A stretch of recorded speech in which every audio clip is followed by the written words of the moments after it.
ನಮಸ್ತೆ ಮಕ್ಕಳ, welcome back to my channel. ಇವತ್ತು ನಾವು 9ನೇ ತರಗತಿಯಲ್ಲಿ ಕನ್ನಡದಲ್ಲಿರುವಂತಹ ಪ್ರಜಾನಿಷ್ಠೆ ಈ ಒಂದು ಗದ್ಯ ಪಾಠದಲ್ಲಿರುವಂತಹ ಅಭ್ಯಾಸ ಪ್ರಶ್ನೋತ್ತರಗಳನ್ನ ನೋಡ್ತಾ ಹೋಗೋಣ. ಮೊದಲಿಗೆ ನೋಡಿ, ಕೃತಿಕಾರರ ಪರಿಚಯ. ಸಾ ಶಿ ಮರುಳಯ್ಯ ಅಂತಂದರೆ ಸಾಸಲು ಶಿವರುದ್ರಯ್ಯ ಮರುಳಯ್ಯ. ಇವರು ಸಾಮಾನ್ಯ ಶಕ 1931ರಲ್ಲಿ ತುಮಕೂರು ಜಿಲ್ಲೆಯ ಚಿಕ್ಕನಾಯಕನಹಳ್ಳಿ ತಾಲೂಕಿನ ಸಾಸಲು ಗ್ರಾಮದಲ್ಲಿ ಜನಿಸಿದರು. ಇವರ ತಂದೆ ಶಿವರುದ್ರಯ್ಯ ಹಾಗೂ ತಾಯಿ ಸಿದ್ದಮ್ಮ. ಇವರು ಶಿವತಾಂಡವ, ಕೆಂಗನಕಲ್ಲು, ವಚನ ವೈಭವ, ನೆಲದ ಸೊಗಡು, ನಾಟ್ಯ ಮಯೂರಿ, ವಿಜಯ ವಾತಾಪಿ ಮೊದಲಾದ 90ಕ್ಕೂ ಹೆಚ್ಚು ಕೃತಿಗಳನ್ನು ರಚಿಸಿದ್ದಾರೆ. ಶ್ರೀಯುತರಿಗೆ ಕರ್ನಾಟಕ ರಾಜ್ಯೋತ್ಸವ ಪ್ರಶಸ್ತಿ, ಕರ್ನಾಟಕ ಸಾಹಿತ್ಯ ಅಕಾಡೆಮಿ ಪ್ರಶಸ್ತಿ ಹಾಗೂ ದೇವರಾಜ್ ಬಹದ್ದೂರ್ ಪ್ರಶಸ್ತಿಗಳು ನೀಡಿ ಗೌರವಿಸಲಾಗಿದೆ. ಮೊದಲಿಗೆ ಕೊಟ್ಟಿರುವ ಪ್ರಶ್ನೆಗಳಿಗೆ ಒಂದು ವಾಕ್ಯದಲ್ಲಿ ಉತ್ತರಿಸಿ. ಪ್ರಶ್ನೆ 1ರಲ್ಲಿ ನೋಡಿ, ಚೋಳರು ಮತ್ತು ಹೊಯ್ಸಳರ ನಡುವೆ ಎಲ್ಲಿ ಯುದ್ಧ ನಡೆಯಿತು? ಉತ್ತರ: ಚೋಳರು ಮತ್ತು ಹೊಯ್ಸಳರ ನಡುವೆ ಮಳವಳ್ಳಿ ಮುಡುಕುತೊರೆಗಳ ಬಳಿಯಲ್ಲಿ ಯುದ್ಧ ನಡೆಯಿತು. ಪ್ರಶ್ನೆ 2, ಸಾಮ್ರಾಟನು ರಾಜಧಾನಿಯಲ್ಲಿ ಇಲ್ಲದಿದ್ದಾಗ ರಾಜ್ಯದ ಸಂರಕ್ಷಕರಾಗಿ ನಿಂತಿದ್ದವರು ಯಾರು? ಉತ್ತರ: ಸಾಮ್ರಾಟನು ರಾಜಧಾನಿಯಲ್ಲಿ ಇಲ್ಲದಿದ್ದಾಗ ರಾಜ್ಯದ ಸಂರಕ್ಷಕರಾಗಿ ನಿಂತಿದ್ದವರು ರಾಣಿ ಶಾಂತಲಾದೇವಿ ಮತ್ತು ಯುವರಾಜ ಉದಯಾದಿತ್ಯ. ಪ್ರಶ್ನೆ 3, ಬನದಮ್ಮನ ಹಳ್ಳಿಯ ಜನರು ಎಲ್ಲಿ ಪಂಚಾಯಿತಿ ಸೇರಿದ್ದರು? ಉತ್ತರ: ಬನದಮ್ಮನ ಹಳ್ಳಿಯ ಜನರು ಬನಶಂಕರಿಯ ದೇವಾಲಯದ ಮುಂಭಾಗದ ಕಟ್ಟೆಯ ಮೇಲೆ ಪಂಚಾಯಿತಿ ಸೇರಿದ್ದರು. ಪ್ರಶ್ನೆ 4, ಬನದಮ್ಮನ ಹಳ್ಳಿಯ ಪಂಚಾಯಿತಿಯಲ್ಲಿ ಯಾರ್ಯಾರ ನಡುವಿನ ನ್ಯಾಯ ತೀರ್ಮಾನವಾಗುತ್ತಿತ್ತು? ಉತ್ತರ: ಬನದಮ್ಮನ ಹಳ್ಳಿಯ ಪಂಚಾಯಿತಿಯಲ್ಲಿ ಬೀರಣ್ಣ ಮತ್ತು ಈರಣ್ಣರ ನಡುವಿನ ನ್ಯಾಯ ತೀರ್ಮಾನವಾಗುತ್ತಿತ್ತು. ನೆಕ್ಸ್ಟ್ ಹೆಡಿಂಗ್ ನೋಡಿ ಮಕ್ಕಳ, ಕೊಟ್ಟಿರುವ ಪ್ರಶ್ನೆಗಳಿಗೆ 3-4 ವಾಕ್ಯಗಳಲ್ಲಿ ಉತ್ತರಿಸಿ. ಪ್ರಶ್ನೆ 1, ಹಲವರು ತಲಕಾಡನ್ನು ಲೂಟಿ ಮಾಡಬೇಕೆಂದು ಹೇಳಿದಾಗ ದೊರೆ ವಿಷ್ಣುವರ್ಧನನು ಏನೆಂದು ಹೇಳಿದನು? ಅಥವಾ ತಲಕಾಡಿನ ಲೂಟಿಯ ವಿಚಾರದಲ್ಲಿ ವಿಷ್ಣುವರ್ಧನನ ನಿಲುವೇನು? ಉತ್ತರವನ್ನು ನೋಡಿ. ತಲಕಾಡಿನ ಲೂಟಿಯ ಬಗ್ಗೆ ವಿಷ್ಣುವರ್ಧನನು ಸೆರೆ ಸಿಕ್ಕ ಸೈನಿಕರ ಮೇಲೆ ದೌರ್ಜನ್ಯ ನಡೆಸುವುದು ಯೋಧ ಧರ್ಮ ಅಲ್ಲ. ಸೋತ ಸಾಮ್ರಾಜ್ಯವನ್ನು ಲೂಟಿ ಮಾಡುವುದು ಯುದ್ಧ ಧರ್ಮವಲ್ಲ. ಆ ಕಾರಣ ನೀವೆಲ್ಲರೂ ತಲಕಾಡವರನ್ನು ತಮ್ಮವರೆಂದೇ ತಿಳಿದು ನಡೆಸಿಕೊಳ್ಳಿ. ಅವರ ಮನೋಭೀತಿಯನ್ನು ದೂರ ಮಾಡಿ ಶಾಂತಿ ಸ್ಥಾಪನೆ ಮಾಡಿ 4 ದಿನಗಳಾದ ಮೇಲೆ ರಾಜಧಾನಿಗೆ ಹಿಂದಿರುಗೋಣ ಎಂದು ಹೇಳಿದನು. ಪ್ರಶ್ನೆ 3 ನೋಡಿ, ಬನದಮ್ಮನ ಹಳ್ಳಿಯ ದೇವಾಲಯದ ಮುಂದೆ ಯಾವ ವಿಚಾರವಾಗಿ ಚರ್ಚೆ ನಡೆದಿತ್ತು? ಉತ್ತರ: ಬೀರಣ್ಣ ತನ್ನ ಹೊಲವನ್ನು 108 ಹೊನ್ನಿಗೆ ಈರಣ್ಣನಿಗೆ ಮಾರಿದ್ದನು. ಈರಣ್ಣ ಹೊಲ ಉಳುತ್ತಿದ್ದಾಗ ಆ ಹೊಲದಲ್ಲಿ 1 ಕೊಪ್ಪರಿಗೆಯಷ್ಟು ಹೊನ್ನು ಸಿಕ್ಕಿತು. ಅವನು ಅದನ್ನು ಪೂಜೆ ಮಾಡಿ ಬೀರಣ್ಣನ ಮನೆಗೆ ತೆಗೆದುಕೊಂಡು ಹೋಗಿ, ಈ ಹೊನ್ನು ನಿನ್ನದು, ತೆಗೆದುಕೋ ಎಂದನು. ಆದರೆ ಬೀರಣ್ಣ, ನಿನಗೆ ಹೊಲ ಮಾರಿದ ಮೇಲೆ ಅದು ನಿನಗೇ ಸೇರಬೇಕು, ಅದು ನನ್ನದಲ್ಲ ಎಂದು ನಿರಾಕರಿಸಿದನು. ಆ ವಿಚಾರವಾಗಿ ಬನದಮ್ಮನ ಹಳ್ಳಿಯ ದೇವಾಲಯದ ಮುಂದೆ ಚರ್ಚೆ ನಡೆದಿತ್ತು. ಪ್ರಶ್ನೆ 4, ದೈವದವರ ತೀರ್ಪಿನ ಬಗೆಗೆ ಶಾಂತಲೆಯ ಅಭಿಪ್ರಾಯವೇನು? ಉತ್ತರ: ದೈವದವರ ತೀರ್ಪನ್ನು ಕೇಳಿದ ಶಾಂತಲೆ, ಬೊಕ್ಕಸಕ್ಕೆ ಸೇರಲು ಇದು ಸಾಮ್ರಾಟರ ದುಡಿಮೆಯಲ್ಲ, ಅವರ ಬೆವರಿನ ಫಲ ಅಲ್ಲ, ಅದು ಪ್ರಜೆಗಳ ಬೆವರಿನ ಫಲ. ಆದ್ದರಿಂದ ಅದು ಪ್ರಜೆಗಳಿಗೇ ಸೇರಬೇಕು ಎಂದು ಅಭಿಪ್ರಾಯಪಟ್ಟಳು. ಪ್ರಶ್ನೆ 5, ಶಾಂತಲೆಯು ನೀಡಿದ ತೀರ್ಪೇನು? ಉತ್ತರ: ಇದು ದೈವದ ದುಡ್ಡು. ದೇವಕಾರ್ಯಕ್ಕೆ ವಿನಿಯೋಗ ಬೇಕಾದದ್ದು ಧರ್ಮ. ನಮ್ಮ ಸಂಸ್ಕೃತಿಯ ಶ್ರೀಮಂತಿಕೆಗೆ ಸಾಕ್ಷಿಯಾಗಿ ಒಂದು ಕಲಾ ದೇಗುಲವನ್ನು ರಾಜಧಾನಿ ದ್ವಾರಸಮುದ್ರದಲ್ಲಿ ನಿರ್ಮಿಸಬೇಕು. ಅವಳಿ ದೇಗುಲಗಳ ಶಿಲ್ಪಕಲೆ ಹೊಯ್ಸಳರ ಶೈಲಿಗೆ ಮಾದರಿಯಾಗಿರಬೇಕು. ಒಂದು ಕಲಾಪೂರ್ಣ ದೇವಾಲಯಕ್ಕೆ ಈ ಹೊನ್ನು ವಿನಿಯೋಗವಾಗಲಿ. ಆ ದೇವಾಲಯಗಳನ್ನು ಕೇತಮಲ್ಲ ನಾಯಕರ ಹೆಸರಿನಲ್ಲಿ ಕಟ್ಟಬೇಕು ಎಂದು ಶಾಂತಲೆ ತೀರ್ಪು ನೀಡಿದಳು. ನೆಕ್ಸ್ಟ್ ಹೆಡಿಂಗ್ ನೋಡಿ ಮಕ್ಕಳ. ಕೊಟ್ಟಿರುವ ಪ್ರಶ್ನೆಗಳಿಗೆ 8-10 ವಾಕ್ಯಗಳಲ್ಲಿ ಉತ್ತರಿಸಿ. ಪ್ರಶ್ನೆ 1. ಚೋಳ ದೊರೆ ಕುಲೋತ್ತುಂಗನು ಹೊಯ್ಸಳ ಸಾಮ್ರಾಜ್ಯದ ಮೇಲೆ ಯುದ್ಧ ಸಾರಲು ಇದ್ದ ಕಾರಣ ಹಾಗೂ ಪರಿಣಾಮವನ್ನು ವಿವರಿಸಿ. ಉತ್ತರ. ದಿನೇ ದಿನೇ ಪ್ರವರ್ಧಮಾನಕ್ಕೆ ಬರುತ್ತಿರುವ ವಿಷ್ಣುವರ್ಧನನನ್ನು ಬಡಿಯಬೇಕೆಂದು ಶತ್ರು ರಾಜರುಗಳನೇಕರು ಹವಣಿಸುತ್ತಿದ್ದರು. ಅವರಲ್ಲಿ ಚೋಳಮಂಡಲದ ಕುಲೋತ್ತುಂಗ ಪ್ರಮುಖನಾದವನು. ಕುಲೋತ್ತುಂಗ ಪ್ರಚಂಡ ಆಶಾವಾದಿ, ಅಖಂಡ ಭರತಖಂಡದ ಒಡೆತನವನ್ನು ಬಯಸುತ್ತಿದ್ದ ದುರಾಶಾ ಪಿಶಾಚಿ.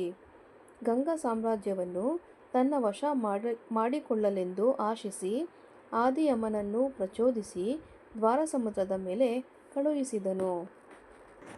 ಇದನ್ನು ಗುಪ್ತಚಾರದಿಂದ ತಿಳಿದ ಹೊಯ್ಸಳೇಶ್ವರನು ಸಕಲ ಸೇನಾ ಸಮೇತನಾಗಿ ಯುದ್ಧಕ್ಕೆ ಸನ್ನದ್ಧನಾದನು.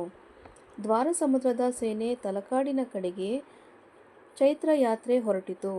ಮಳವಳ್ಳಿ ಮುಡುಕುತೊರೆಗಳ ಬಳಿಯಲ್ಲಿ ಘನಘೋರ ಯುದ್ಧ ನಡೆದು ಹೊಯ್ಸಳರ ಕೈ ಮೇಲಾಗಿ ಚೋಳ ಸೇನೆ ಕಂಗಾಲಾಯಿತು.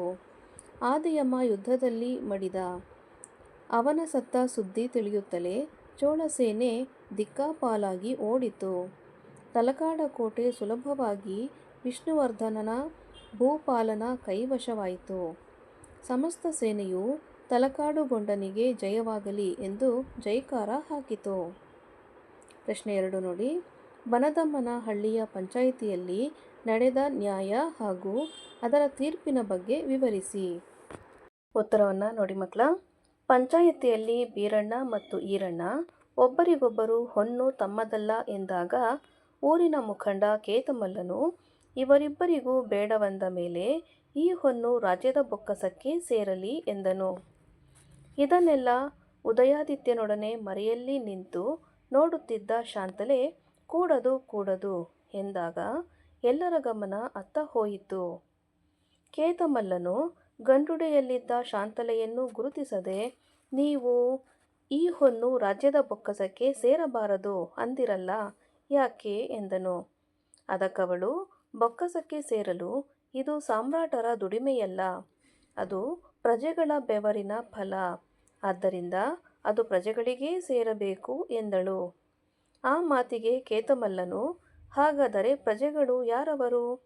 ಹೊಯ್ಸಳೇಶ್ವರರ ಮಕ್ಕಳಲ್ಲವೇ? ಮಕ್ಕಳ ದುಡಿಮೆ ತಂದೆಯದಲ್ಲವೇ ಎಂದನು. ಅವನ ವಾದವನ್ನು ಕೇಳಿದ ಶಾಂತಲೆ, ನಿಮ್ಮ ಊರಿನ ಹಣ ನಿಮ್ಮ ಊರಿಗೇ ವಿನಿಯೋಗವಾಗಲಿ ಎಂದಳು. ನಂತರ ಉದಯಾದಿತ್ಯ ಅವರು ಗಂಡುಡೆಯಲ್ಲಿರುವ ಶಾಂತಲಾದೇವಿ ಎಂದು ತಿಳಿಸಿದ ನಂತರ ಎಲ್ಲರೂ ಅವರಿಗೆ ತಮ್ಮ ಭಕ್ತಿ ಸಮರ್ಪಿಸಿದರು. ನಂತರ ಊರಿನ ಜನ ತಮಗೆ ಆ ಹೊನ್ನಿನ ಅವಶ್ಯಕತೆ ಇಲ್ಲ, ಅದು ರಾಜ್ಯದ ಕ್ಷೇಮಕ್ಕೆ ಮೀಸಲು ಎಂದಾಗ, ಇದು ದೈವದ ದುಡ್ಡು, ದೇವಕಾರ್ಯಕ್ಕೆ ವಿನಿಯೋಗ ಬೇಕಾದದ್ದು ಧರ್ಮ. ರಾಜಧಾನಿ ದ್ವಾರಸಮುದ್ರದಲ್ಲಿ ಹೊಯ್ಸಳರ ಶೈಲಿಗೆ ಮಾದರಿಯಾದಂತಹ ಅವಳಿ ದೇವಾಲಯ ನಿರ್ಮಾಣಕ್ಕಾಗಿ ಈ ಹೊನ್ನು ವಿನಿಯೋಗವಾಗಲಿ ಎಂದು ಶಾಂತಲೆ ತೀರ್ಪು ನೀಡಿದಳು. ನೆಕ್ಸ್ಟ್ ಹೆಡಿಂಗ್ ನೋಡಿ ಮಕ್ಕಳ. ಸಂದರ್ಭ ಸಹಿತ ಸ್ವಾರಸ್ಯವನ್ನು ವಿವರಿಸಿ. ಪ್ರಶ್ನೆ 1. ತಲಕಾಡುಗೊಂಡನಿಗೆ ಜಯವಾಗಲಿ. ಆಯ್ಕೆ. ಈ ವಾಕ್ಯವನ್ನು ಸಾಶಿ ಮರುಳಯ್ಯ ಅವರು ರಚಿಸಿರುವ ನಾಟ್ಯ ಮಯೂರಿ ಎಂಬ ಕೃತಿಯಿಂದ ಆಯ್ಕೆ ಮಾಡಲಾದ ಪ್ರಜಾನಿಷ್ಠೆ ಎಂಬ ಗದ್ಯಭಾಗದಿಂದ ತೆಗೆದುಕೊಳ್ಳಲಾಗಿದೆ. ಸಂದರ್ಭ. ವಿಷ್ಣುವರ್ಧನನು ಕುಲೋತ್ತುಂಗ ಚೋಳನ ದಂಡನಾಯಕ ಆದಿಯಮನನ್ನು ಯುದ್ಧದಲ್ಲಿ ಸೋಲಿಸಿ ತಲಕಾಡನ್ನು ವಶಪಡಿಸಿಕೊಂಡ ಸಂದರ್ಭದಲ್ಲಿ ಸಮಸ್ತ ಸೇನೆಯು ಈ ರೀತಿ ಜೈಕಾರ ಹಾಕಿತು. ಸ್ವಾರಸ್ಯ. ಇಲ್ಲಿ ವಿಷ್ಣುವರ್ಧನನ ಸೈನಿಕ ಶಕ್ತಿ ತಲಕಾಡನ್ನು ವಶಪಡಿಸಿಕೊಂಡ ನಂತರ ಸೈನಿಕರ ವಿಜಯೋತ್ಸಾಹ ಸ್ವಾರಸ್ಯಕರವಾಗಿ ವ್ಯಕ್ತಗೊಂಡಿದೆ. ಸಂದರ್ಭ 2 ನೋಡಿ ಮಕ್ಕಳ. ಸೆರೆ ಸಿಕ್ಕ ಸೈನಿಕರ ಮೇಲೆ ದೌರ್ಜನ್ಯ ನಡೆಸುವುದು ಯೋಧ ಧರ್ಮವಲ್ಲ. ಆಯ್ಕೆ. ಈ ವಾಕ್ಯವನ್ನು ಸಾಶಿ ಮರುಳಯ್ಯ ಅವರು ರಚಿಸಿರುವ ನಾಟ್ಯ ಮಯೂರಿ ಎಂಬ ಕೃತಿಯಿಂದ ಆಯ್ಕೆ ಮಾಡಲಾದ ಪ್ರಜಾನಿಷ್ಠೆ ಎಂಬ ಗದ್ಯಭಾಗದಿಂದ ತೆಗೆದುಕೊಳ್ಳಲಾಗಿದೆ. ಸಂದರ್ಭ. ವಿಷ್ಣುವರ್ಧನನು ಕುಲೋತ್ತುಂಗ ಚೋಳನ ದಂಡನಾಯಕ ಆದಿಯಮನನ್ನು ಯುದ್ಧದಲ್ಲಿ ಸೋಲಿಸಿ ತಲಕಾಡನ್ನು ವಶಪಡಿಸಿಕೊಂಡ ಸಂದರ್ಭದಲ್ಲಿ ಹಲವರು ತಲಕಾಡು ನಗರವನ್ನು ಲೂಟಿ ಮಾಡಬೇಕೆಂದು ಇಚ್ಛಿಸಿದ ಸಂದರ್ಭದಲ್ಲಿ ಪ್ರಜಾಪಾಲಕನಾದ ವಿಷ್ಣುವರ್ಧನನು ಸೈನಿಕರಿಗೆ ಸೆರೆ ಸಿಕ್ಕ ಸೈನಿಕರ ಮೇಲೆ ದೌರ್ಜನ್ಯ ನಡೆಸುವುದು ಯೋಧ ಧರ್ಮ ಅಲ್ಲ, ಸೋತ ಸಾಮ್ರಾಜ್ಯವನ್ನು ಲೂಟಿ ಮಾಡುವುದು ಯುದ್ಧ ಧರ್ಮವಲ್ಲ ಎಂದು ಹೇಳುತ್ತಾನೆ. ಸ್ವಾರಸ್ಯ: ಇಲ್ಲಿ ವಿಷ್ಣುವರ್ಧನನಲ್ಲಿದ್ದ ಮಾನವೀಯ ಗುಣ ಹಾಗೂ ಪ್ರಜಾಹಿತ ಚಿಂತನೆ ಸ್ವಾರಸ್ಯಕರವಾಗಿ ವ್ಯಕ್ತಗೊಂಡಿದೆ. ಸಂದರ್ಭ 3. ತಂಬುಲ ಉಗದ ಮ್ಯಾಲೆ ಮತ್ತೆ ಎತ್ತಿ ಬಾಯಿಗಾಕ್ಕೊಳ್ಳೋ ಕೆಟ್ಟತನ ಬೇಡ. ಆಯ್ಕೆ: ಈ ವಾಕ್ಯವನ್ನು ಸ. ಶಿ. ಮರುಳಯ್ಯ ಅವರು ರಚಿಸಿರುವ ನಾಟ್ಯ ಮಯೂರಿ ಎಂಬ ಕೃತಿಯಿಂದ ಆಯ್ಕೆ ಮಾಡಲಾದ ಪ್ರಜಾನಿಷ್ಠೆ ಎಂಬ ಗದ್ಯಭಾಗದಿಂದ ತೆಗೆದುಕೊಳ್ಳಲಾಗಿದೆ. ಸಂದರ್ಭ: ಈರಣ್ಣನು ಬೀರಣ್ಣನಿಂದ ಕೊಂಡುಕೊಂಡ ಹೊಲದಲ್ಲಿ ಉಳುತ್ತಿದ್ದಾಗ ಅಲ್ಲಿ ಒಂದು ಕೊಪ್ಪರಿಗೆಯಷ್ಟು ಹೊನ್ನು ಸಿಕ್ಕಿತು. ಅವನು ಅದನ್ನು ಪೂಜೆ ಮಾಡಿ ಬೀರಣ್ಣನ ಮನೆಗೆ ತೆಗೆದುಕೊಂಡು ಹೋಗಿ, ಈ ಹೊನ್ನು ನಿನ್ನದು, ತೆಗೆದುಕೋ ಎಂದನು.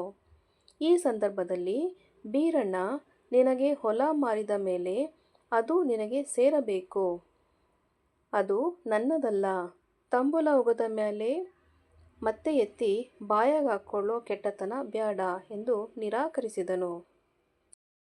ಸ್ವಾರಸ್ಯ: ಈ ಸಂದರ್ಭದಲ್ಲಿ ಈರಣ್ಣ ಮತ್ತು ಬೀರಣ್ಣ ಇವರಿಬ್ಬರಲ್ಲಿದ್ದ ನಿಸ್ವಾರ್ಥತೆ, ದುರಾಸೆ ಇಲ್ಲದ ಧರ್ಮಪರತೆ ಸ್ವಾರಸ್ಯಕರವಾಗಿ ಮೂಡಿಬಂದಿದೆ. ನೆಕ್ಸ್ಟ್ ಹೆಡಿಂಗ್ ನೋಡಿ ಮಕ್ಕಳ. ಬಿಟ್ಟ ಸ್ಥಳದಲ್ಲಿ ಸೂಕ್ತ ಪದವನ್ನು ತುಂಬಿರಿ.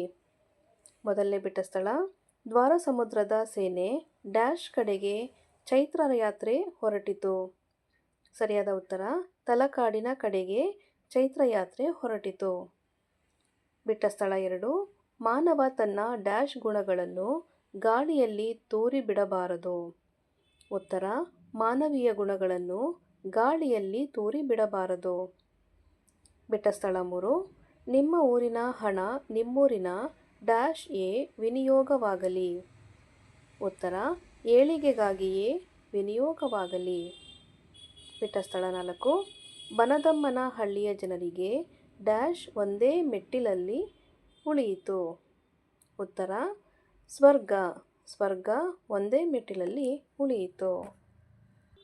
ಮಕ್ಕಳ, ಇಲ್ಲಿಗೆ 9ನೇ ತರಗತಿ ಕನ್ನಡದಲ್ಲಿ ಪ್ರಜಾನಿಷ್ಠೆ ಅನ್ನೋ ಗದ್ಯಭಾಗದ ಪಾಠದ ಅವೆಲ್ಲ ಅಭ್ಯಾಸ ಪ್ರಶ್ನೋತ್ತರಗಳು ಮುಕ್ತಾಯಗೊಂಡಿದೆ ಮಕ್ಕಳ.